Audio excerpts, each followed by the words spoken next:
Bugun O'zbekiston uchun muhim kun. O'z uyida Qatar milliy terma jamoasini qabul qiladi va ayni bugungi uchrashuv O'zbekistonni avvalgi Qatarga qarshi o'yiniga munosib javob bo'lishi aniq va biz esa bugun Jahon chempionati saralashidan o'rin olgan oxirgi uchrashuvni Farg'onadan jonli onlayn tarzda tomosha qilishga keldik. Anxoruz esa Farg'onada bugun tomoshabinlarning kayfiyati qanday, ular milliy terma jamoa a'zolarini qanday qo'llab-quvvatlashlarini mana shu Eko City'ning amfiteatridan turib tomosha qilamiz va jonli efirlarni ham amalga oshiramiz. Bilasizmi, biz mana Arabiston bilan o'yinni ham ko'rib, shunaqa bir o'zbekligimizdan faxrlanib ketdikki, mana bugun Qatar bilan o'yinga ham ta'lim fidoyilari o'zimiz tashabbus qilib, hammamiz zo'r kayfiyatda mana shu teatrga kelmoqdamiz.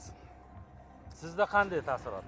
Bugungi bo'layotgan musobaqaga juda katta taassurotlar bilan kelyapmiz. Xudo xolasa yutib, endi 34 yilda jahon chempionatiga chiqdi. Bu juda ham katta tarixiy g'alaba.